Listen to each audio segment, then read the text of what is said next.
Hi again then guys, and welcome to another Forza Motorsport 7 specific car review, and this time we're talking about a car which I love. I straight up adore this car, and it's a car which a lot of people do not like, a lot of people don't use, a lot of people really underestimate, and for fairly obvious reasons. The vehicle in question is the NISMO LM car. The NISMO LMP1 GT-R in particular. This is a car which had a relatively quick production life and entered the Le Mans 24-hour race without really being ready. It was supposed to run with around 1200 or so horsepower, I believe it was, in its full hybrid form. Nissan and Nismo had developed a very clever system where it worked kind of like a wind-up car, where it would absolutely fly down the straights, but unfortunately they couldn't get that to work properly, so it ran without it, and as a result it lost the competitive edge which it would have had. Because if there's one thing the Nismo LM is good for, it's sheer straight line speed.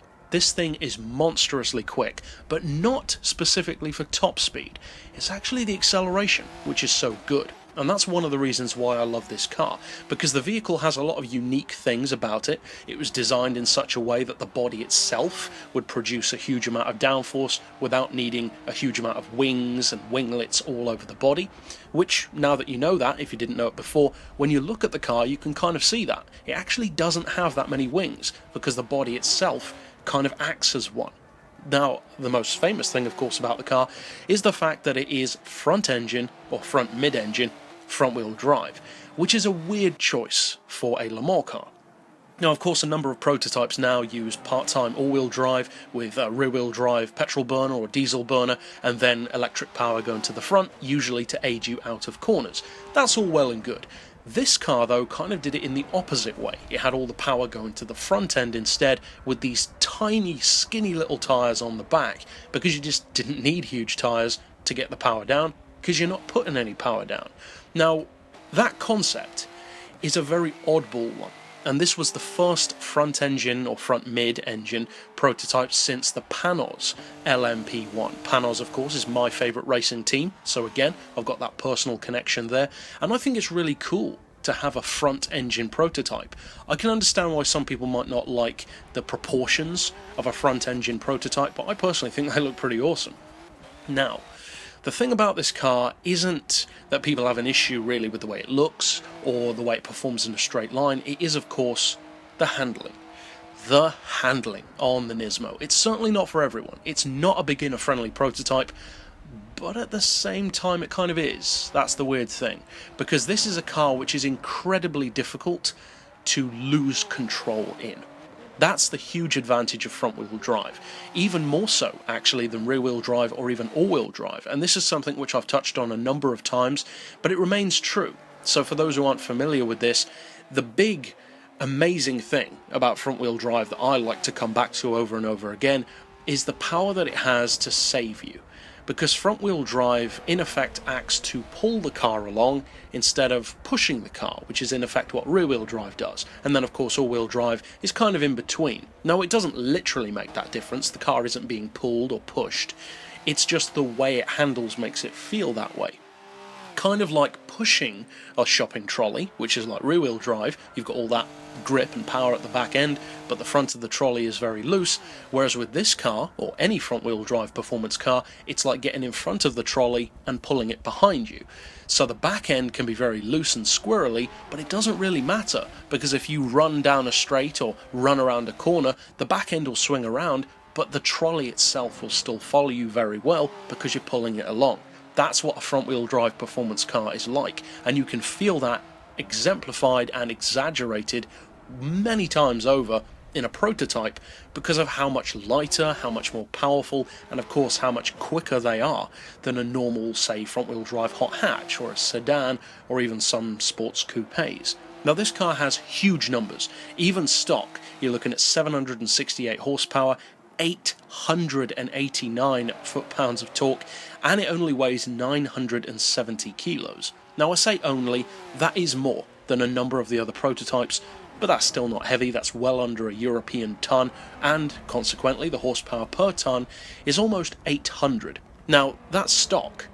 and you can tune this a lot higher than that. Now, as I said, the top speed isn't totally dominating. It's not as quick as a Porsche 962 or the famed Mercedes Sauber C9, amongst a couple of others. But what this car can do is around 232, 233-ish miles per hour.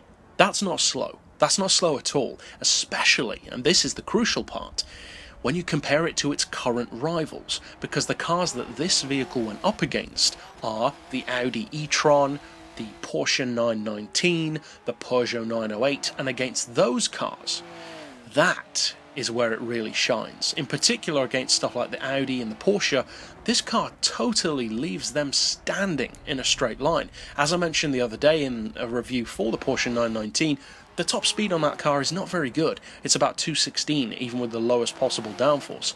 This absolutely leaves it standing.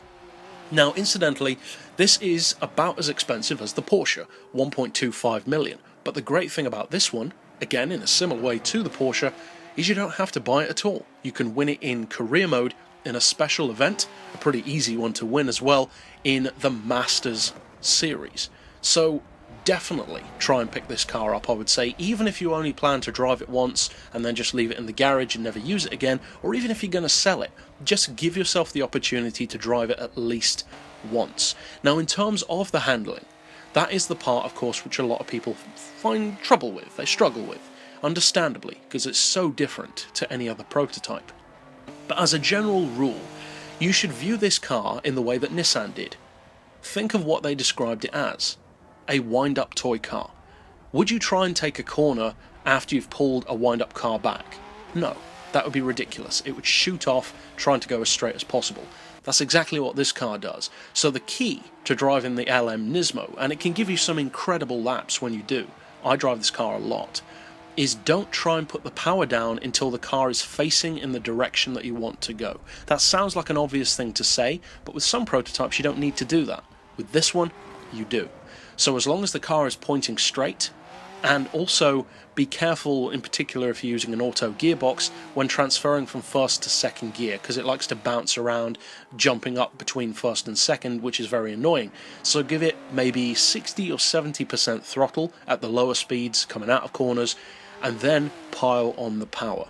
In career mode, you will demolish the AI.